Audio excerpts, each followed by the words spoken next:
potent pondering. So I wanted to come and do some commentary around this TikToker. So this black woman that I seen her TikTok, and she was saying how, you know, she was going through a rough time financially. She was with her boyfriend for 11 months. She needed some place to go because she ran through hundreds of thousands of dollars, red flag and all of that. And pretty much he wasn't with her moving in at that, you know, juncture of their relationship. And she said that she ghosted him. Listen, I don't want to talk too much. I'm going to save my sentiments to the end. Let's just get into this right now.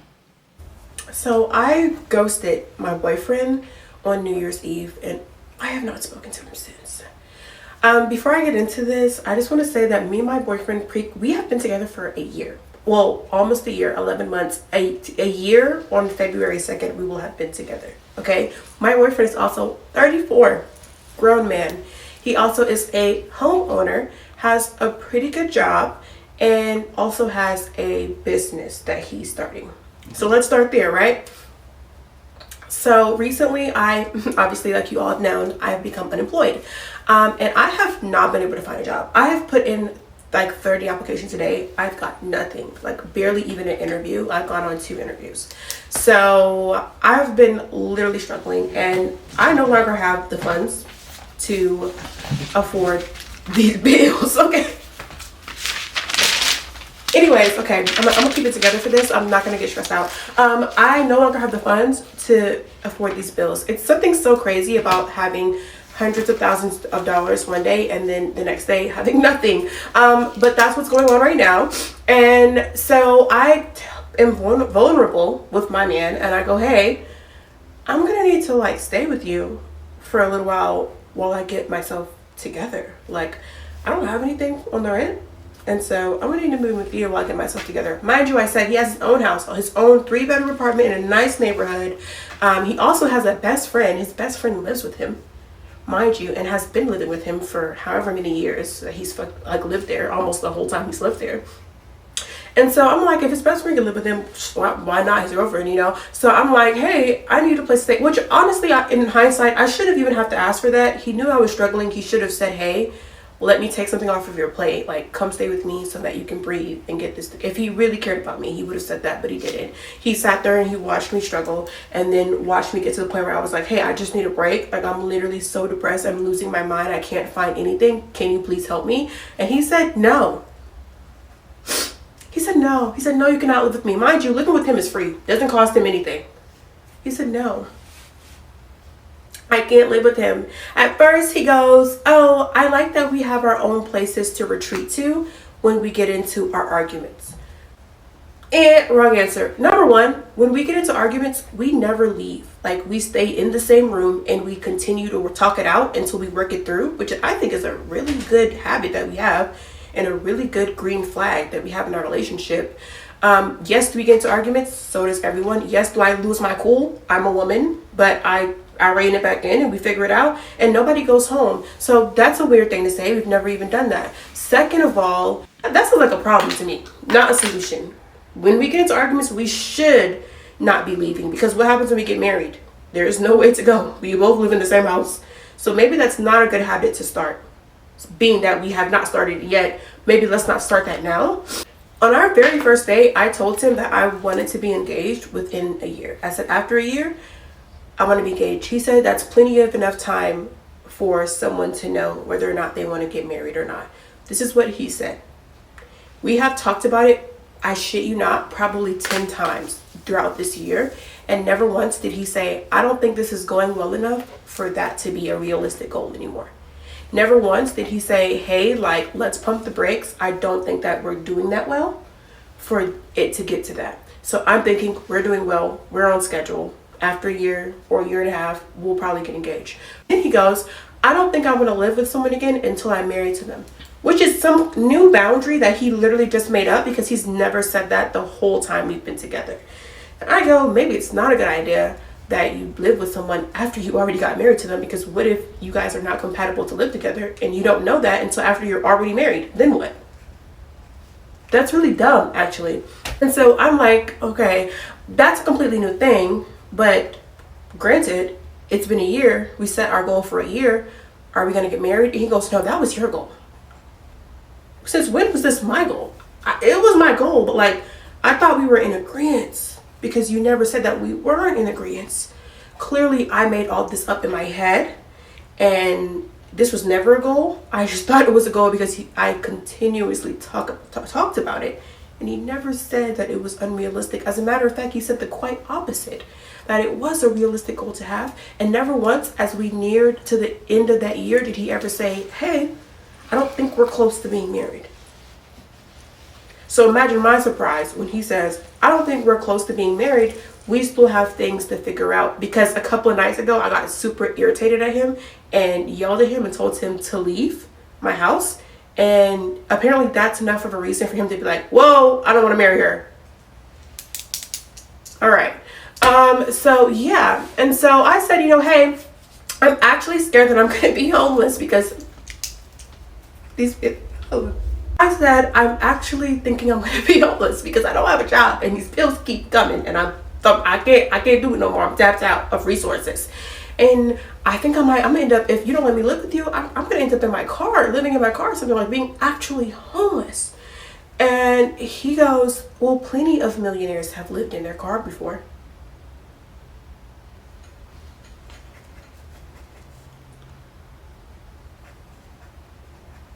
What the fuck? So basically he said, yeah, no, I'm not gonna help you. I'm sorry that you're dealing with this. I know it's hard, but basically he told me that you never really do have anybody to depend on, and you come alone in this world, and you are your own person, and you should be your number one priority because nobody else is going to be dependable, which I translated to, he is not someone I can depend on. Why would I ever marry someone that I can't depend on? I'm a dependable person. I've had friends that I've let stay with me, that I've given a place to stay for free, that I've been able to like say, hey, you can lean on me. Like, don't worry about nothing. Take a break. I got you. So if I can be dependable to my friends, you can be dependable to your girlfriend. It's not a crazy concept. Yeah, we do come in this world alone, but relationships are the whole reason of everything. You should be able to depend on the people around you, on your community. They should be people that you can say, hey, you do owe a responsibility to the people you love and the people you care about. And apparently he doesn't think that way. And I don't think I can be in a relationship with someone who doesn't think that way. And so I decided that I kind of ghosted him. I just stopped talking to him, and I probably will never speak to him again.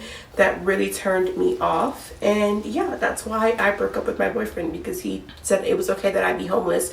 I should be homeless while he goes home to his 3-bedroom house in a nice neighborhood and rubs his feet together under his nice comforter set, his nice sheet set, and watches his 70-inch TV on the wall and twiddles his thumbs together while I'm out in my car in the cold. Talking about he's gonna give me a blanket for Christmas so I don't be cold. You gonna get you a new bitch for Christmas. I ain't even.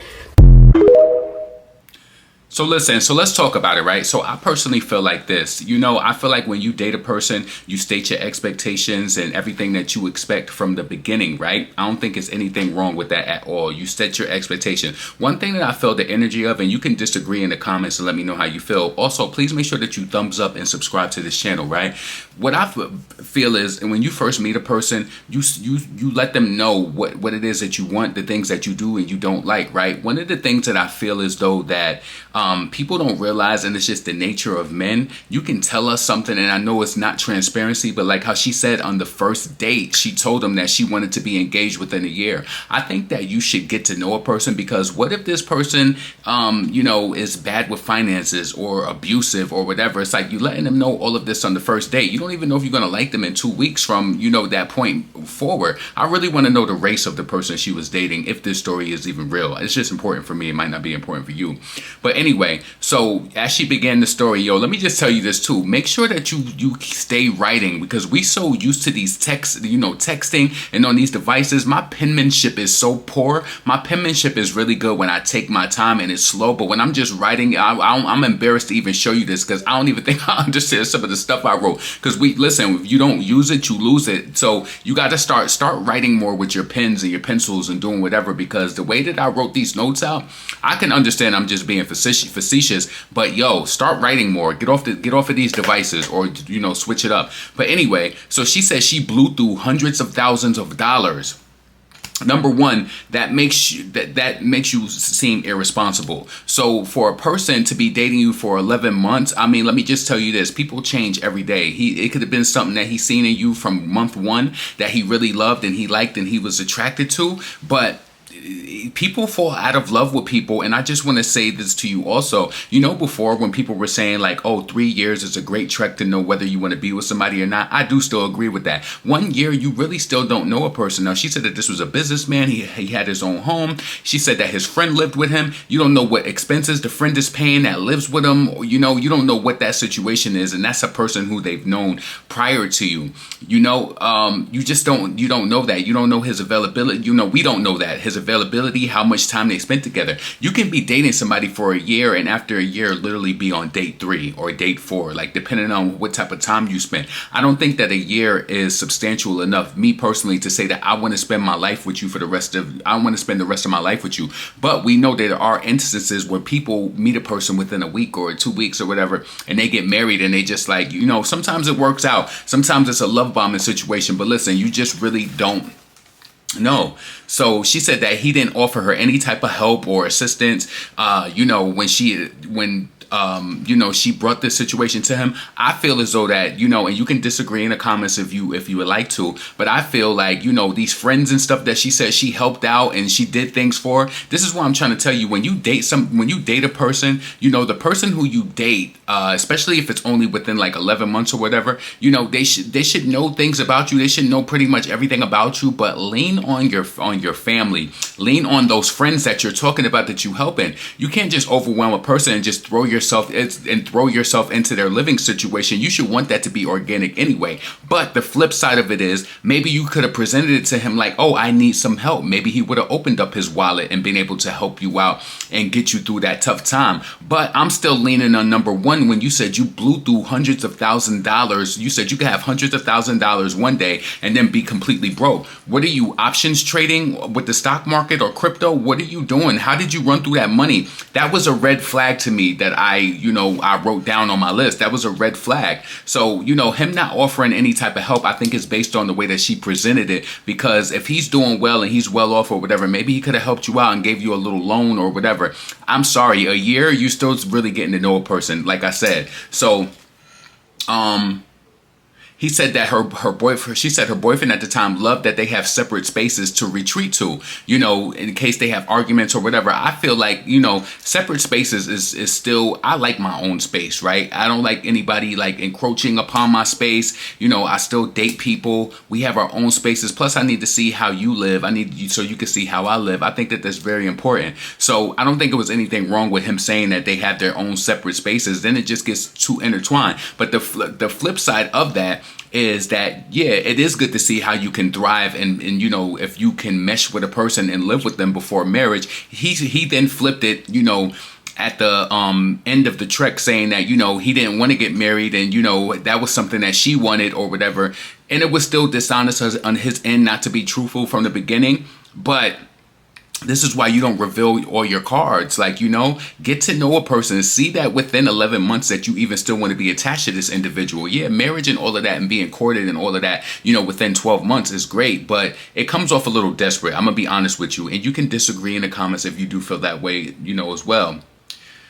So he said he didn't want to move into marriage, stated that proposal after a year was her goal. And if you kind of felt the energy from this woman from the beginning, it was sounding like she was forcing it. You never want to come off desperate like that. Shout out to Paradise Paris. This isn't connected to this matter.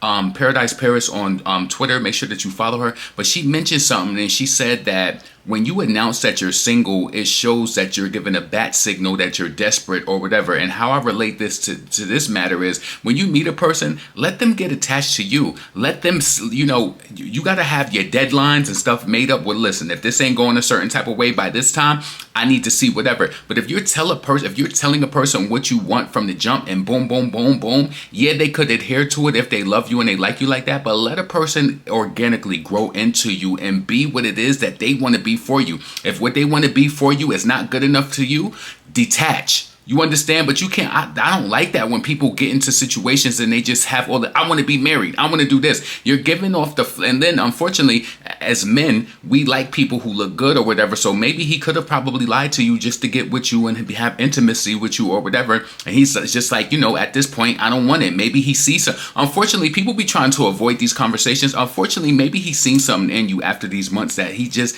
didn't like. But maybe you were cool enough, to keep around and still be a bed warmer. And I know that sounds unfortunate. I know it's crass, and I know it's messed up, right? But maybe it's true. We like familiar situations. We do, right? So that was that. He said that proposal was her idea. You see how he threw it back in her court. She said that she was going to be homeless, tapped out, no job, no resources or whatever. So it's like you come into a person with nothing pretty much. And my whole question with this is, she said she didn't have a job. This is why it's so important. I don't advise people to tap into their 401k, but this is why, ever since I was working and I've been able to keep a 401k, my 401k is stacked up, and I honestly feel like I should be doing better. But this is why I've always taken it out. So in case situations, anytime I've got terminated, I've always been good. I've got terminated and laid off from a job one time, right? And anytime that I've ever got terminated, I've turned over the leaf within a month. Now, I know it's the end of the year. This girl said that she was applying for roles and stuff. You know how it is at the end of the year. Sometimes employers they're not hiring, and they're just going through that. So hopefully I wish her the best of luck in 2025 this year, and that hopefully she could land a role. But listen, don't feel as though that you're entitled to, just because she said that he lived in this, nice area and he had this nice comforter set and all of this, and that you're entitled to that, because you're not entitled to it. I understand. She said that people who are in your life have a responsibility, look out for you. Yeah, you looked out for your friends and, stuff like that. Why didn't you lean on your friends? Or why didn't you ask them like, hey, babe, I'm going through something. I don't want to encroach upon your space. Can you help me out a little just until I get on my feet and I could pay you back? Boom, boom, boom. He told her, now I do think that this was wrong. He said plenty of millionaires lived in a car. Right there, the relationship would have been over, because if he's willing to not even offer you a loan, he should have been able to determine, oh, my turkey bacon is done. Yeah. So listen, he should have been able to determine, she needs this help. I don't want my girl living in a car or whatever. So that was wrong. And that was a red flag of somebody who you don't need to be with. Right. So, yeah, that's just my thoughts on this matter. I want to know how you think this woman handled this situation. 1 year, I'm sorry, and I know that people are going to disagree in the comments. Leave your comments below. Let me know in the comments if you made it this far in the video. Let me know, do you think 1 year is enough to fully get to know a person? Listen, like I told you, you could date a person for 11 months, a year, and you literally be on date 5, depending on what type of person this, how busy this person is, what their schedule looks like. Now, I think communication and everything should be top tier, because that's very important to get to know an individual. But don't think that after a year you're entitled. And first and foremost, if that's his house or his apartment that he lives in a nice part of town or whatever, it looks like this girl has a nice dwelling too, right? But it's like, don't feel entitled to it.